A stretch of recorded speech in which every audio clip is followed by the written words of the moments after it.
have a gentleman on, it's first of all, welcome to We're Not Wizards. I'm very, very excited, more than normal, just because I have someone I've been wanting to get on the show for some time, and it's a gentleman by the name of Nick Jones. So he has been following the show for some time, and I'm breaking format because I usually have it very kind of know exactly what I'm going to be doing and say, hello, welcome to We're Not Wizards. My name's Richard. I'll be the host this evening. But to be honest, me and Nick are just going to sit and have a chat. So I'm going to say, hello, Nick. How are you? Hello, Richard. I'm swell. I'm so glad you are here this evening because this has been something we have been talking about for far too long. Now, something you've been talking about for far too long. I've been asking you to come on the show for a little while, and I think that it's almost been like a kind of a building up the kind of the board game geek inside you.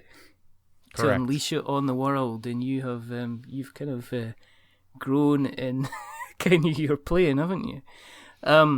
For people that don't know, Nick is the guy who says, "Ask the question, yes." That's right. Aren't it is you? A question. You are. Go and say it. Go and say it just now, as if you were asking the question. I have a question here from Nick. Yes. It's all in the inflection. It's all in the inflection, and it's every single time we have done a show and we've asked for questions, then Nick is the Lane It 360 that we have constant questions coming. He is a big supporter of the show. He's constantly always talking about us and bigging us up and retweeting us, and we like him very much, so that is why we have him on the show tonight. So I think we'll just follow the normal format. Is that Sounds okay good with to you? me. Yeah, that sounds good to me as well. So the reason, and I've completely forgotten my script. Have I got you starstruck, Richard? I know a little bit, yeah. It's kind of because you were on. I think you were on Laps Gamer Radio recently. Correct. Doing a special on Silent Hill, which was thoroughly enjoyable. So if anybody has any interest in Silent Hill and the adaptions with the movies, then it's worthwhile. Don't watch the second listen. one. Don't watch the second one, because the second one is apparently garbage. Oh, it's a big pile of garbage. Now, the reason that we do this is because there are not enough podcasts out there about board games. And the second reason that we do this is because there are simply not enough podcasts where Nick Jones is on them. So that's right. You just have to have my American point of view come in and tell you how everything is, right? Absolutely, yeah. And we respect that, and everybody should be taking notes on what Nick's saying. We don't even have a title, but we can come up with one. We can kind of float them about during the episode. We'll think of something. So what we normally have is a quick intro on kind of how you got into the hobby yourself. Now for you, am I right in saying it's relatively quite recent that you've got into board gaming? More or less. I've been going to PAX East for the past couple of years, and we've the last 2 years at least, we've spent way more time in the tabletop area. Right. But I mean, it started with Cards Against Humanity and Munchkin, and now we've we bought The Descent, and we've played like the first chapter like 3 years ago, and don't remember where we are. So obviously we're just gonna start that over. But we want to get more into playing the more quote unquote serious games. We've played Dead of Winter twice so far. All right. We completed the objective both times in the games, and the first game I think only one person actually won. In the last game we played with 5 people, 4 out of the 5 won. The only person that didn't win was the one with the that was the betrayer or whatever. He didn't win because he wasn't very good at it.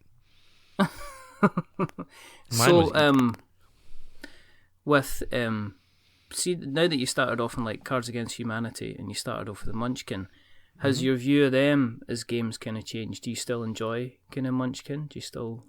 I still enjoy Munchkin. Cards Against Humanity, we've kind of like we still get the expansions and everything, but it's more. I don't know.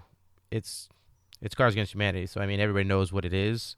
Yeah, and we still have fun with it. We'll play like with newer people. We might play something like that as opposed to something a little more in depth. I mean, the one we've played a lot lately is Codenames, which has been a lot of fun. Codenames is really, really good. We had a chat about Codenames a long time ago with Gary Butterfield, which was, and it's still a fantastic game, and it's still a game that I, is a regular on the shelf. Have you? I mean, do you play Codenames quite regularly then? Is it kind of like a go-to game? It's sort of a go-to game. We're still, because we got it in February, I think, is when I got it. And then we played it at PAX, and that's what we played the most there. And then that's also where they released the Marvel Munchkin, so we played that. But Codenames has been a lot of fun. I got the there's a quote-unquote adult version of it, which is, of course, just, dirty words and whatnot, which surprisingly enough, I've heard about that. Yeah. Makes it way harder than just the regular game. Because if you have a dirty mind or whatever, you can link things in a off, but when the words are right there, it's like, how am I going to connect these words when they're already on the board? You know what I mean? Yeah. So I suppose you can use slang terms and stuff like that, but yeah, it's I don't know, it's a lot more fun. I think just the clean version, making it, giving it that twist of your own, as opposed to just playing it outright with like just all the raunchiness on the board. Yeah. Which one do you prefer? I take it you prefer the kind of the normal vanilla Codenames then? Yep. Yeah. Surprisingly enough, that's more. Like I said, it's more fun just because then you can be like, all right, let's see if they can get where my twist is going with this one, as opposed to just having, oh, look at a bunch of dirty words on the board. But don't get me wrong, it's still fun, but with the imagination makes it a late night a few drinks kind of game then? Is that what? Yeah, I would think so. Yeah, I think it's more that. Whereas the regular Codenames, you can play it whenever, wherever. Yeah, I mean, I've been tempted just to take it along somewhere just to see, who would kind of join in and play, because it's certainly like one of the most kind of accessible games that are out there. Yeah. Dead of Winter, though, I'm interested to talk about, because quite simply, Dead of Winter is a big favourite of mine. Now, I know that we talk about it, or we have talked about it an awful lot on the podcast, but I don't know how much we've ever actually gone into the proper kind of, I guess, the mechanics of it. So, and if we have, it's been a while that we spoke about it anyway. But for anyone who maybe hasn't even looked at Dead of Winter before, how would you go about explaining it? I mean, I would say you're kind of really, really getting into your stride with a hobby. So if you were, I mean, you've got your copy. So if you were say encouraging somebody at the work to come on round to the house and play Dead of Winter, what would you say to them? What would you say the game's about? Well, it's kind of it's a survival game with zombies, but the zombies aren't really the huge problem because, obviously you quote unquote kill them very easily. With the exposure roll, it's a little bit different, but it's more of the surviving the elements and the trying to, do everything else. So it's a survival game, but it's, again, zombies, a lot of people are zombied out because they're everywhere. Yes. But it's not, they're just kind of a part of the environment that's already trying to get you. Not so much that, oh, look, a zombie has appeared. It's, oh, okay, I have to find all this food or we're going to lose morale, and then we lose too much morale, and hey, look, game over. We can just kill this zombie, it's not a problem, or we can just leave them there because they don't do anything until you get overrun or whatever, but... Yeah, that's just... Yeah, that's the thing, this interesting thing about them, and normally the zombies are actually active protagonists in games like this, where if you don't do something to the zombies, and I suppose in Dead of Winter, what you have is you've got you just at the end of the round, you kind of get more and more zombies. Yep. But the zombies themselves don't do anything until you kind of over maximize the zombies. Then they'll break into like you have a safe place, which is basically kind of like home base. And then the way the board works is that you have kind of different areas that people visit. So there's like a police station. Correct me if I'm wrong. There's like a police station. There's like a supermarket. There's a doctor's surgery or a hospital, and there's there's various places you can do, and you're given like a task at the beginning of the round. So it's kind of like, well, this time, and they give you what did you think of the kind of the story side of things? Because generally you just don't get a quest saying get 10 food. They usually have a nice kind of story behind it. We played the first one they recommend is, do we need more samples, which I think is you need to kill 3 zombies for every player that's in the game, and actually get a sample. So you have to roll a die, and I think if it was like a 3 or higher, you get the sample, and if you roll less than that, you don't. The one we played the other day was the Find a Cure, which is to let's see, where is it? Have to have 3 medicine cards under the objective for each player that started the game, and starter medicine doesn't count. So, right, okay. Which was kind of, you'd think it might be easy, but then every time we had a crisis, it was always medicine. It's like, oh, come on, we need the medicine for the other thing. No, it wasn't fair at all. Because what you'll have is the way it works is you have like an overall objective, which is what you say, which is the medicine. And then you'll play your rounds, and as you play every round, you'll get like an additional kind of miniature kind of task that you have to complete. Because it's been a while since I've actually played it. But so that can, as you say, you could have an overall task that says, right, okay, everybody needs to be, there's a virus going through the kind of the camp. So you need to cure this by getting kind of 10 medicine by the end of the entire game. But then you'll pick a round, and it'll say, okay, here's something that you have to do. You have to go away. You have to sort out, somebody's got a cold, or somebody's fallen and broken their leg, and they've ended up poisoned leg, and they could end up dying of infection. So you have to go ahead and get kind of medicine from there. Am I right, or am I just talking absolute nonsense? No, obviously it depends on which thing you're doing, but yeah,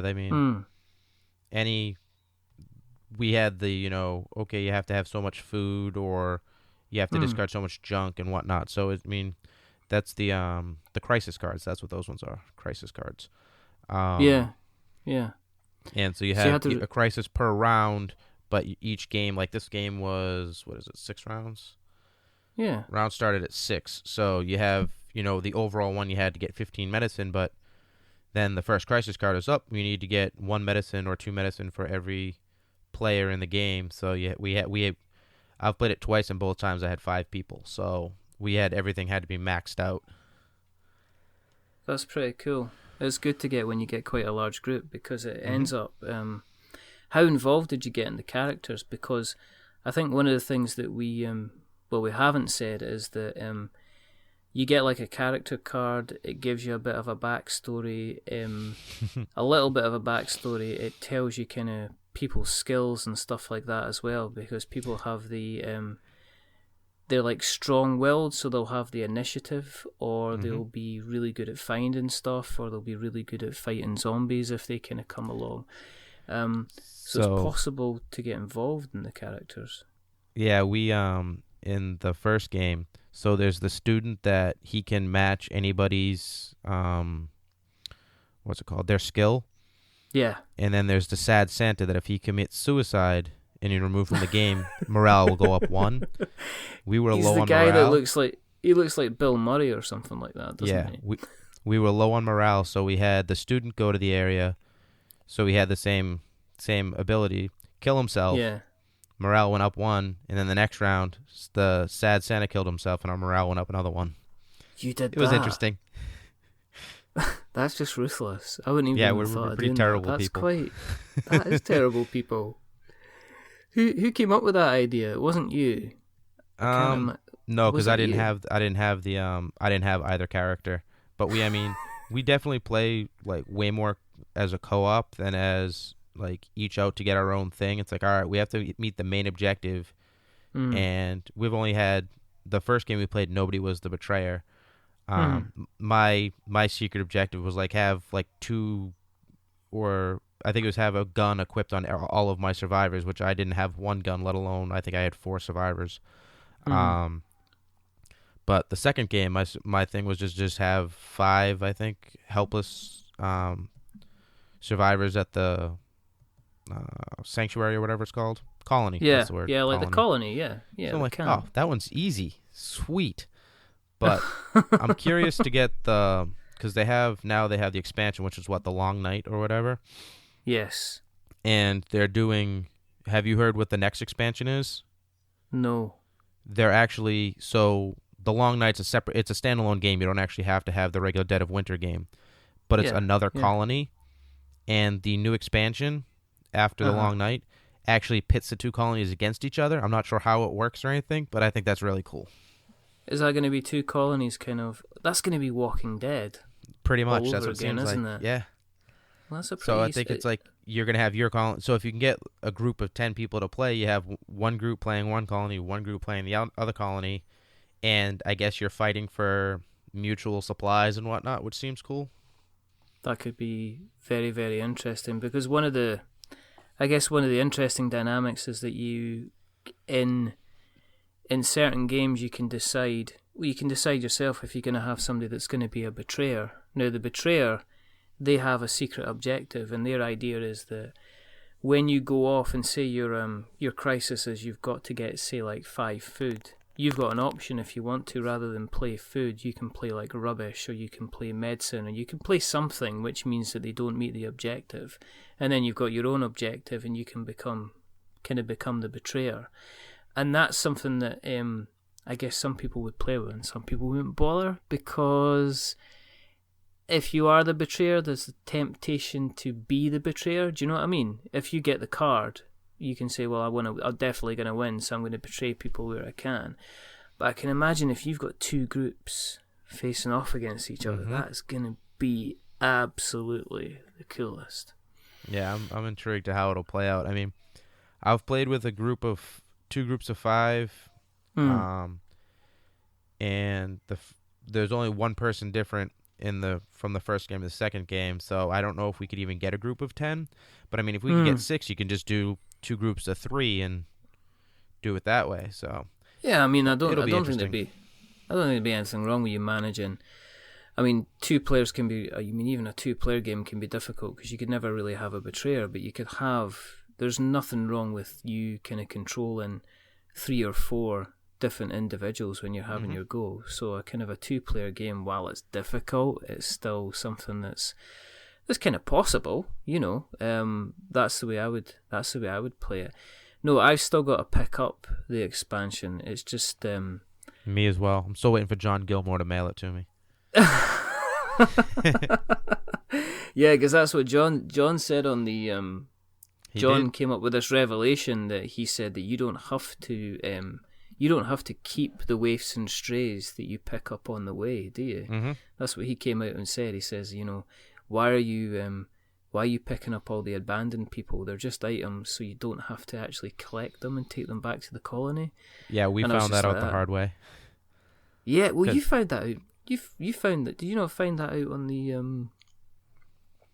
I think after the show? There was a lot of people that found that out because of the podcast that we did with John Gilmore. Yeah, I mean, we were playing it, and like people were just picking up people and automatically throwing the card down. Yeah, it's like, oh, I found more survivors. So the first game we played, we weren't playing it right anyways.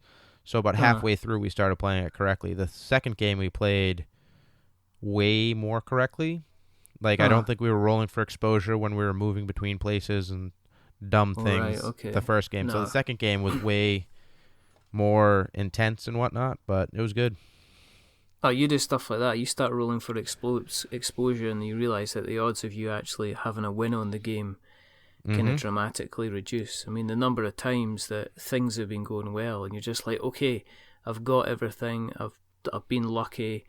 And I think what happened is we've had people that have, when you're at a place, you get the option to search, and you get an option when you're searching to create some more noise and search again, which gives you the option to pick up another card from the deck. Now you can only keep one card, depending on the number of actions that you've got left, but you can create it so you get lots and lots and lots more kind of zombies kicking about. But then when you're moving back and forward, you have to roll exposure, and it's quite brutal. If you roll the wrong dice, if you get bitten, then that's it. Your guy can die.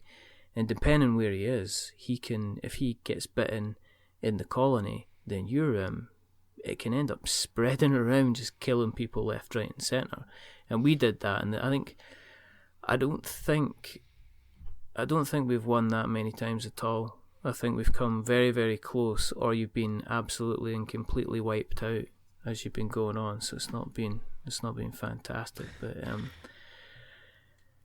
it's traumatic. Yeah, we lucked out at some because there are some people that can kill zombies without rolling exposure, and they can kill up to 2 or something like that. So we had people in the colony already taking out the ones in the colony. And in the second game, there's a crossroads card where you find a tunnel that leads between, I think, the library or the hospital and the colony, and you don't have to roll for exposure to travel between them. So it's like, okay, cool. Nobody's at the library or wherever it was. I think it was the library. Might be whatever. But it was like, okay, you're going to travel from wherever you are to that place, and then from there you can travel to the colony on your next turn, because we haven't had anybody travel from a location back to the colony with a bite yet. I'm sure it's coming real soon, but we haven't had it happen yet. I mean, we've had people get bit, and obviously it's like, okay, well, your person's dead, and there's one other person there. Let's see if they're going to live or die. And then you roll the die, and nothing happens. Like, phew, or, they get bit and they're dead, and everybody gets kind of wiped out. Yeah, we haven't had too much happen with the actual colony. The colony has actually always been safe. Well, the 2 games we've played.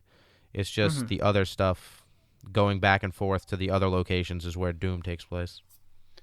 So has that led you, Nick, into doing, you mentioned Descent, going back to Descent. Is this taking you from playing the kind of the more casual stuff, like your Cards Against Humanity and your Munchkin, and obviously I know you've played Love Letter, you've got Love Letter as well. No, I haven't played Love Letter. I have it. Yeah. I don't understand it, so I haven't played it yet. Nope. Like, I've read the directions. I have the Batman Love Letter, and I've read the directions, and other friends read the directions, and we're like, I don't understand this game right now. What are the different characters? Because this came up on, who was it? I think it was the episode we did with Brian Wade, and we're talking about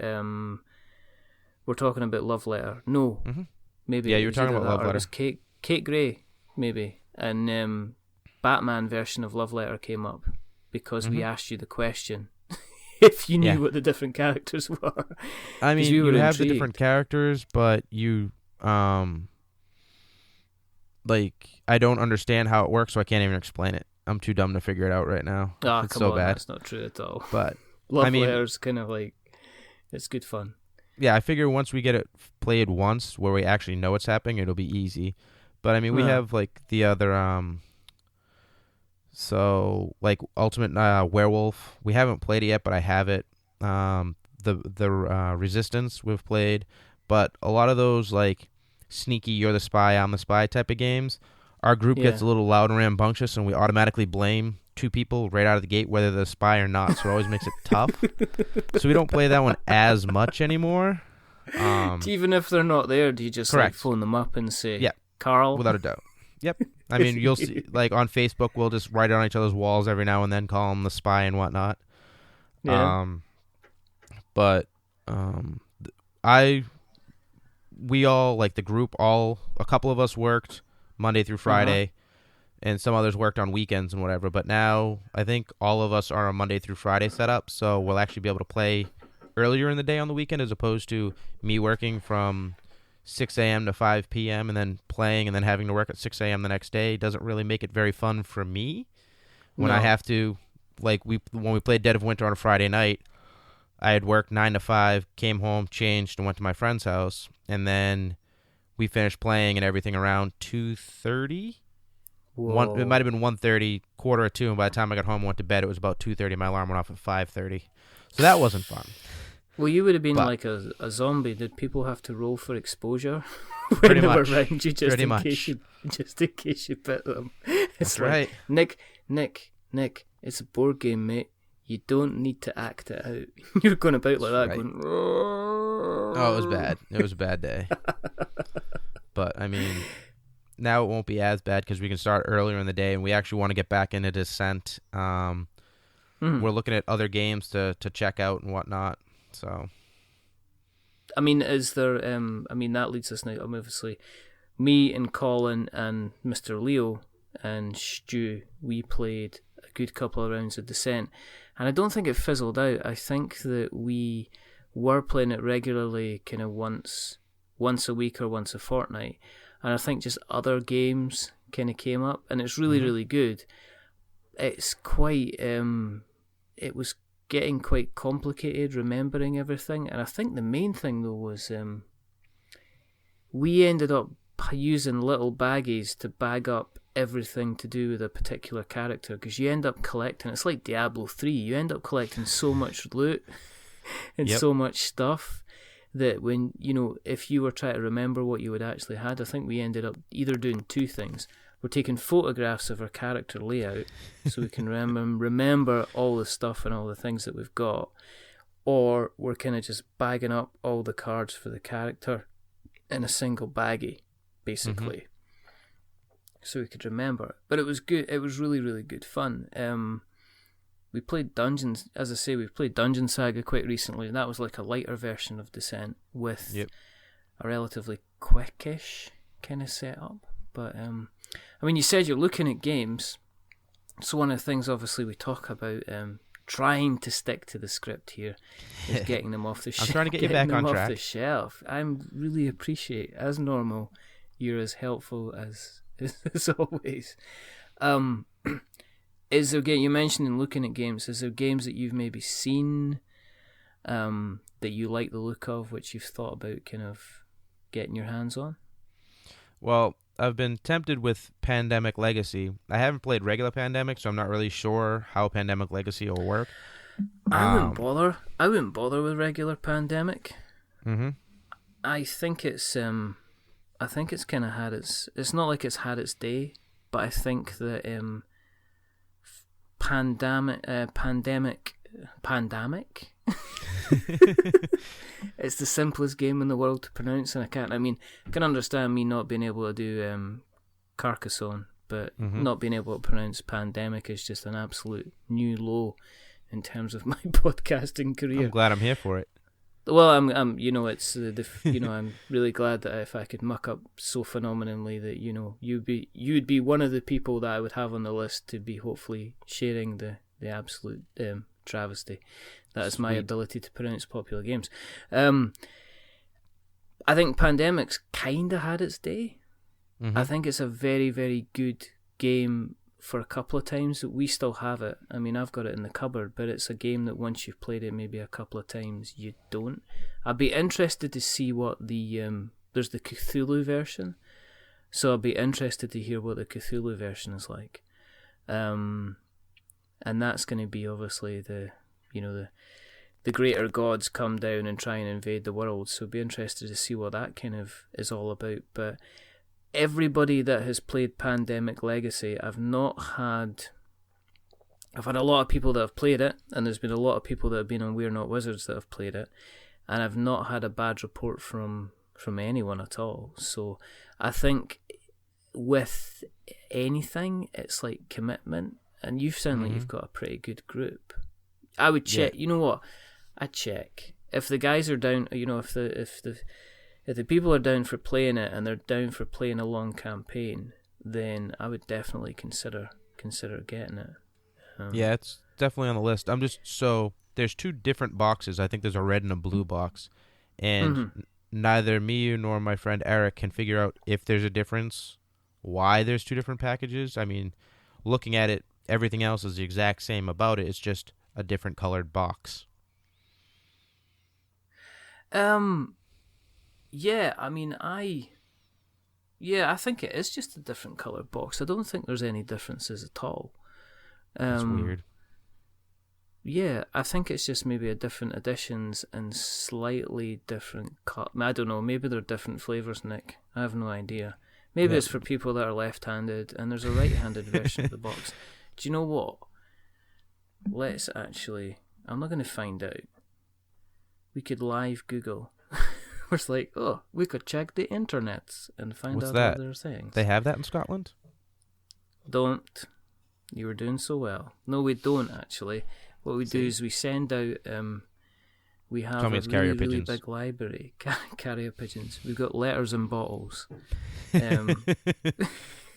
That's what we do. We chuck them out to the sea. And hope they come back. Well, you've got one side of the people, one side of the island, and what they do is they chuck out bottles with just answers, and then you get the other side of the island, they chuck out bottles with questions.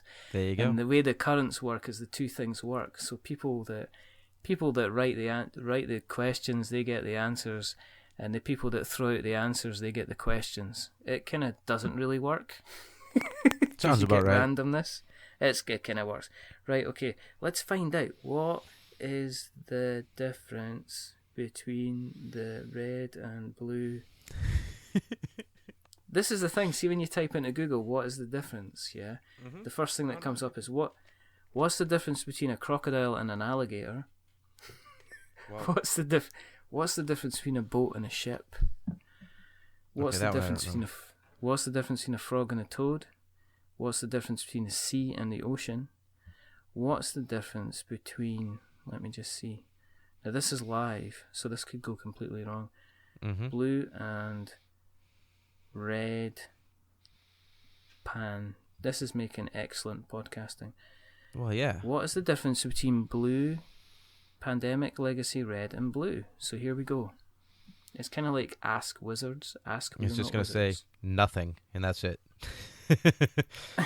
Let's see. Okay. What is the difference? Here we go. And we're going to... I'm on the edge of my seat here. Well, you should be, because this is just live. You know, we're completely ruining our flow of chat here just to get this. Okay, so here we go. Jake Fernandez asks, and you can check this out on Google. He says, I know they've been saying there's no difference between the boxes other than the colour. But there's got to be a difference, right? I bet and there's some kind of secret packet that's different between the two. And then somebody says, even if there is, there'll be no guarantee that each box doesn't have any multiple packets. No.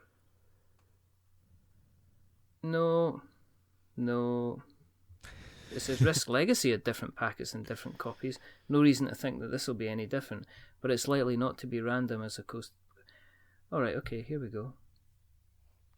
No, somebody's then responded with an answer to the question with an answer using Pokemon. For goodness sake. As in they've thought between the difference between red and blue Pokemon. This is, and the official answer is, there is no it is actually brilliant because somebody has gone to the trouble of naming about 15 different Pokemon. So the difference between red has got Acans, Arbok, Oddish, Gloom, Slandlash, Vulpix, Ninetales, Meowth, Persian, Bellsprout, Weenie Victory, Magmar, Pinsir, you're welcome. Which I thought was brilliant. That's fantastic. They have actually said there's no difference in components or rules, it's just two different covers for the same game.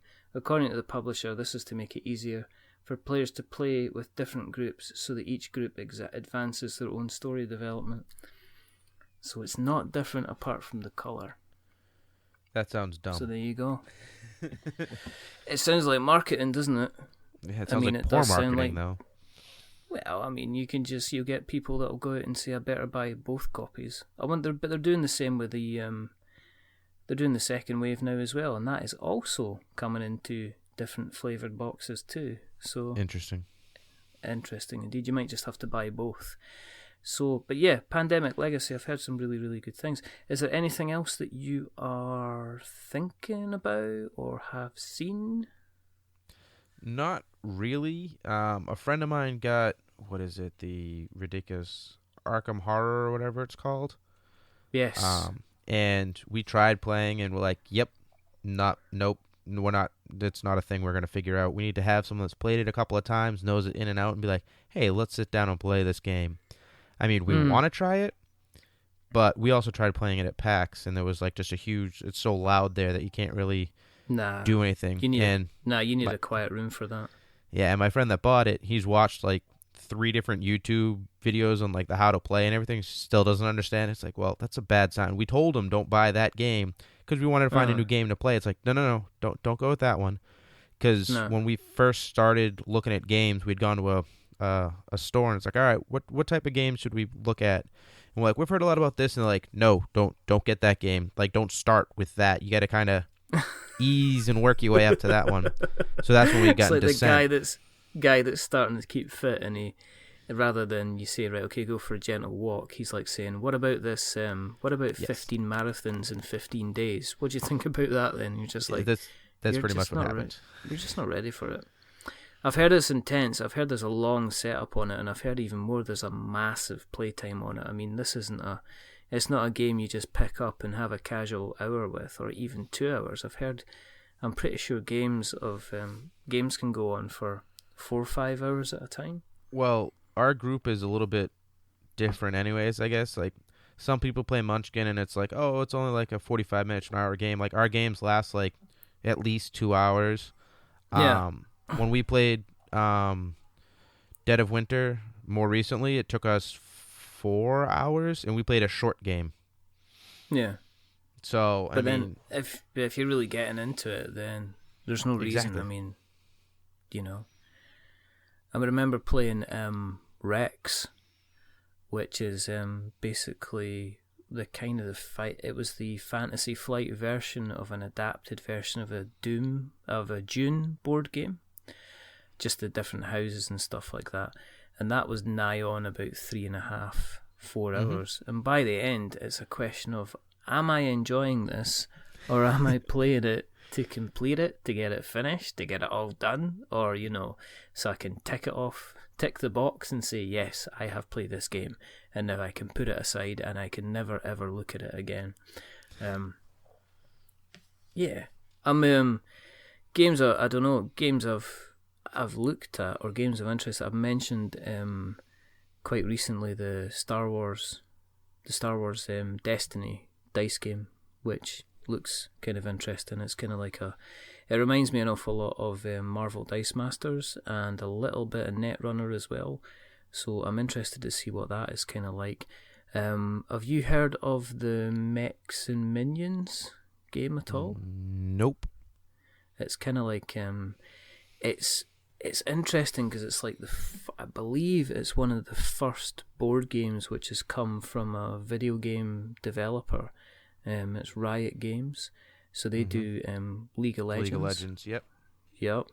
So they've decided to go from punting pixels to people to actually pouring plastic into molds and developing a kind of its own board game.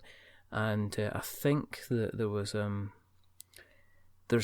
they've had 2 waves of the game, both I think 30,000 printings, and they've kind of basically sold out of both of them.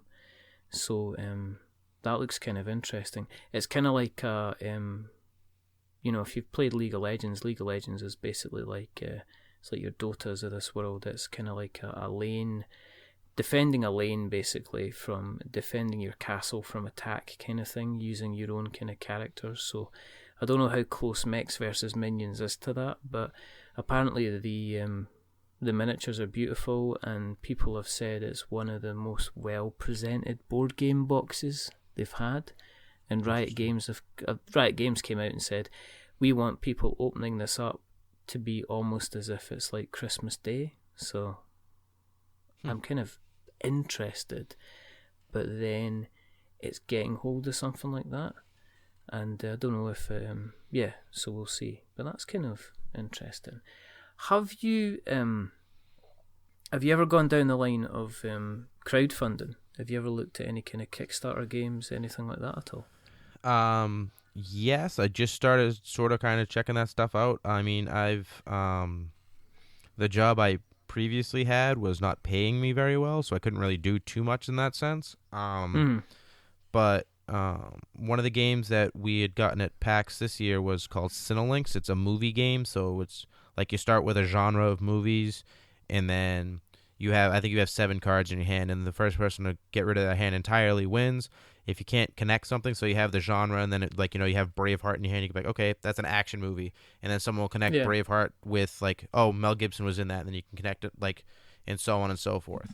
And they had another game that they created, or that they tried to kickstart, and that one failed, unfortunately. One that I did back and actually has received is Joking Hazard by the people from Cyanide and Happiness. So it's kind of similar-ish. Yeah, it's similar-ish to like a Cards Against Humanity type of thing, but it's different, I guess. And you know what I mean? It's newer. So me and my friend Eric is the one that kind of does more of the kickstarting type of things. He's done the Zombicides. He's backed a bunch of different stuff. But we both backed Joking Hazard, so we got that, and he's pointed a couple others my way. I actually backed them today because like I said, now that I've been at my new job for about a week, I actually have a little bit more money, so I can do some more backing type of thing. Okay. But I mean, they're just I think both of them are actually card games. I mean, would you go up as far? Because I mean, miniature games, they can be into 3 figures. Oh yeah. And I mean, you're looking at 100. You know, it's not unusual to see $100 Kickstarter game. I mean, with you being new to this, is that something you would put some money down on? I mean, or would you, knowing that you potentially would get it in 6 to 8 months' time? Or I mean, would you rather wait? It would depend on the game. I mean, I'm not against backing something like that. Like I said, the Zombicide thing was pretty cool. So I'm not against miniatures. It's just having the money to do it has always been a thing. Yeah. So like the 2 I just backed actually today were Superpowered Smash Masters, which is a deck building game. All right. Okay. That's like they word it as like a tongue in cheek type of thing. And then Bears versus Babies, which is by the people that did Exploding Kittens, which of course that one has been let's see, it is 20,000% funded right now, with 15 days to go. Bears versus Babies, is that the one? Yep. And then the other one, the Superpowered Smash Masters, is only currently 25% backed, but well, let's have a look at this days. One. Let's have a look. Superpowered Smash Masters. Superpowered Smash. Because I mean, I'm obviously quite happy to talk about the Bears against Babies, but at the end of the day, it's already backed. It's backed and then some. I mean, if we're going to help some guy out, Dark Unicorn Games. Yep, that's the one. They're in Raleigh in North Carolina. Yep. So so we do this with Colin. So let's do this with Nick. So they are called Dark Unicorn Games. Let's have a look and see if they have done anything else, or if this is their first game. I'm just going to click on this. Because it usually tells you on Kickstarter if they have backed any other products. He's created 2 projects so far. This is all live. Let's just see. Dun, dun, dun, dun, dun, dun. Here we go. Right, he created.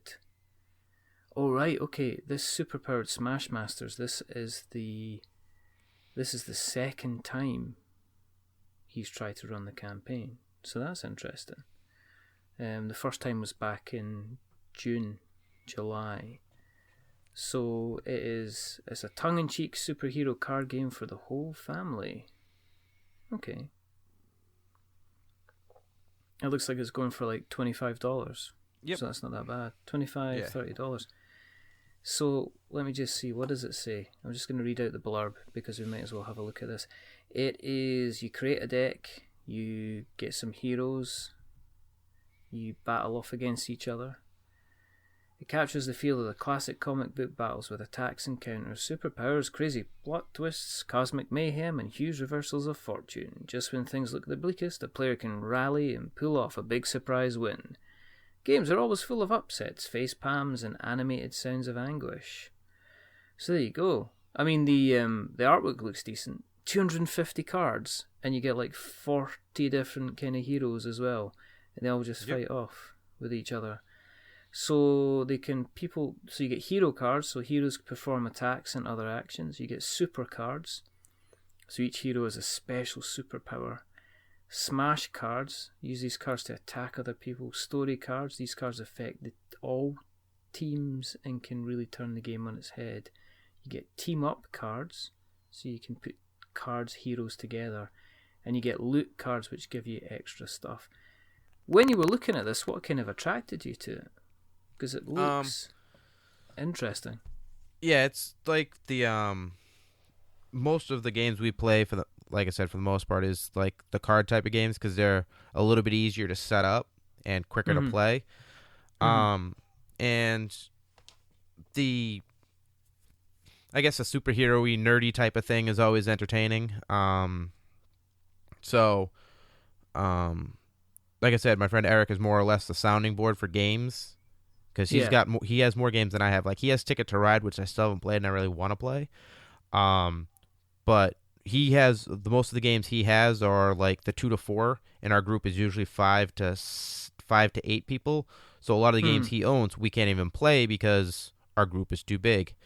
But I don't know. We like playing games that are, I guess, that type of silliness. I mean, we still like the serious games, obviously, with the other stuff we play, but the silliness factor, the way our group like dynamic works, it works pretty well that way because we're all kind of goofballs or whatever.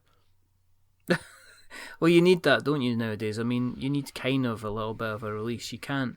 I mean, there's a lot of board games going out there which are kind of quite serious and very, very dramatic looking, and it's quite nice to have a game which is a bit of a laugh, and this does look like a damn good bit of a laugh, actually.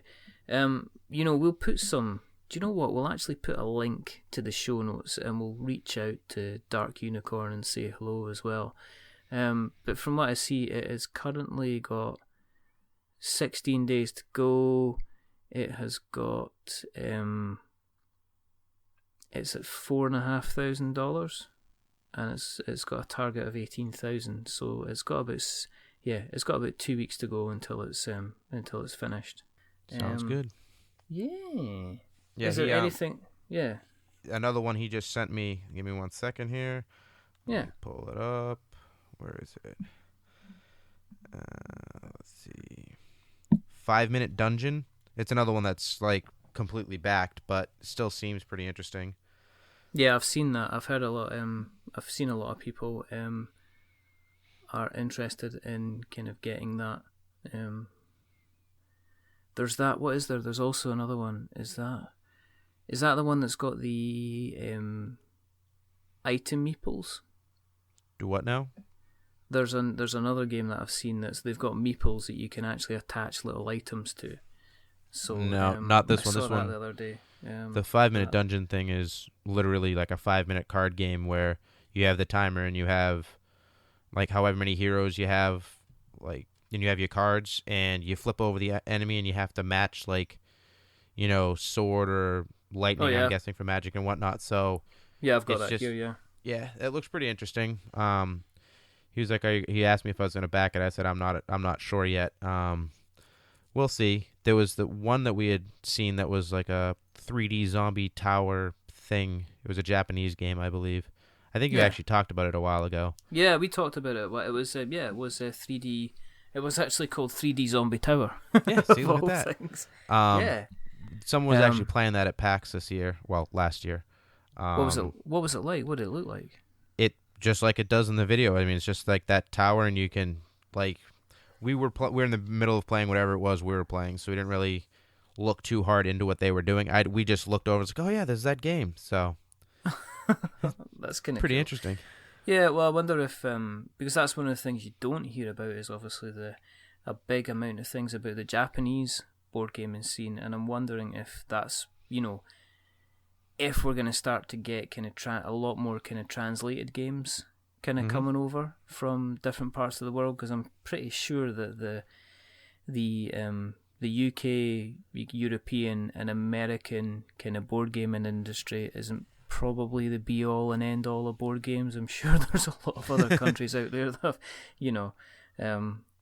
Okay, so that 5-minute dungeon by Wiggles 3D. I'll just bring that up. Yeah, it's totally funded. It's about $99,000 it's been funded by. And it's 29 days to go. I mean, it's gone so absolutely it's smashed its record.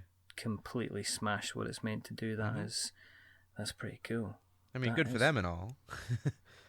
Oh yeah, no, I'm not gonna I'm not gonna poo-poo a company that's managed to completely kind of smash their funding targets so quickly. I mean, they're obviously pretty good at kind of generating some noise. I guess the only other one that I'll this is the latest episode, so I might as well, that's just come out. There's Legends Untold, which is coming out quite soon. That's going to be I just did an interview with Kevin Young. I'm going to drop that in again because Kevin was a delight to speak to, and we had an awful lot of fun on the episode. So his Kickstarter is going to be out on the 15th of the month, and it's about kind of like a dungeon exploring kind of card game. It's kind of a mixture of like a choose your own adventure or role playing game kind of thing. So that looks really fun. It looks really interesting, and I'm definitely kind of potentially going to look at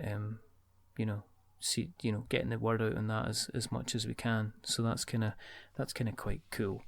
I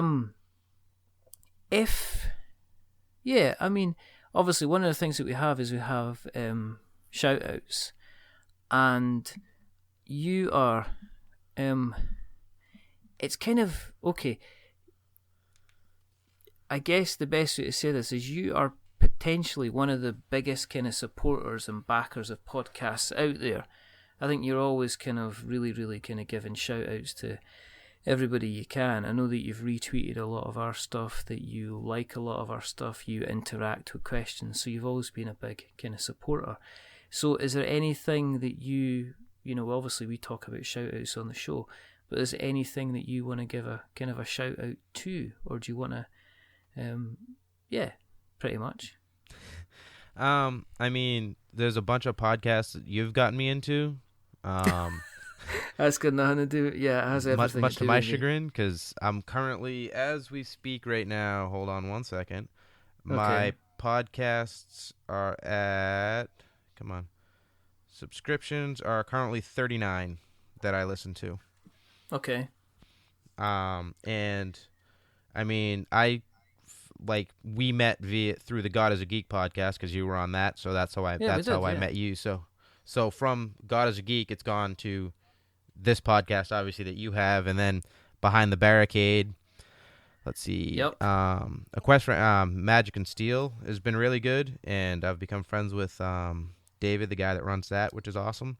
Yeah, David's yeah, because you guys just had him on too. Yeah. Yeah, he's just such a genuinely really, really nice guy that you kind of he's one of these people you respect as well. Do you know what I mean? It's just like there's no hidden thing behind him. There's no kind of agenda or anything like that. He's just, you speak to him and it's like, oh right, you really are just genuinely a really, really nice guy, kind of thing. Yeah, just a decent man. We talk quite a bit via Twitter and whatnot, and he's a good guy. He's good people. He is, absolutely. But you've got into podcasting yourself recently as well, or you've started to join the bigger kind of family, haven't you? A bit. I mean, I've done one episode of Lapsed Gamer Radio where, like you were talking about earlier, we discussed Silent Hill. I'm more of a active gamer-ish than a lapsed gamer. So I don't know if I'll ever be on like a regular episode of the show. I may not. I don't know. But more of like the specials, like they do where they talk about some other expanded universe type of thing, like the Silent Hill movies, or they might talk about, I know they've done an Uncharted book where they read the book and then talked about it on a show. More stuff like that I'm more inclined, most likely, to do, just because, like, being on the show, I don't know much about like the gaming industry or anything like that. Like, they talk about all kinds of stuff and I'm like, oh, that's cool. Like, they talked about the Switch reveal and whatnot. But I'm not like an insider or anything. I mean, so I just kind of play some games, and like the the same game group that I play tabletop games with is the same group that I play Xbox with. So all right, okay. So we kind of have, if that's why we wanted to start it, that's what got us into doing like the tabletop idea to begin with, is like, hey, we're always just kind of online playing something. Like, kind of cool to like hang out, get some food, play a game. Yeah. You know. What did you I know it's kind of like obviously more difficult to organize to get people round the house to actually have them physically playing, but did you enjoy the kind of the social aspect of getting everybody round together? Then say maybe everybody sitting on their own couches, kind of having a chat instead. Yeah, I mean, like that was the big draw, because we saw each other like as a group like once a year for the PAX East, and then it's like we should kind of try to hang out more than once a year. So that's like, I mean, like I said, my friend Eric and I, we hang out and go to concerts and do all kinds of stuff and whatnot. Yeah. But the rest of the group, we've all just kind of been like fringe, like, oh, well, we hang out and at PAX and we play Xbox together, but we don't really hang out in person and do anything, like be it just go to the movies or hang out in general. So we've tried to get better doing that, because it's obviously more fun when you're like, if you're playing a game where it's like a gotcha type of moment, like a Munchkin, for example, where you can like do that backstabby move and the collusion all over the place. It's more fun when you're sitting there face to face and looking at them and you're like, oh, you think you're going to do that? Well, here's this thing that's going to make you not do that. It's a good time. Yeah, and it's good to see the white of somebody's eyes as you betray them, and like, exactly. You see, when you see the look on their face and the crestfallen, oh, it's good times. Good times. It's worth a Facebook post. Exactly. Guess you just lost. That's right.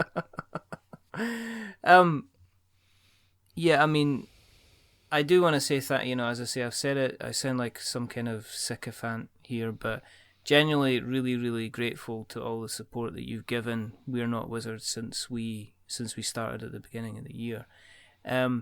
If people listening to you say, Nick, he sounds awesome, how do we find him on the tinternets? Do you want people to know how they can find you on the internet? I mean, Twitter is fine.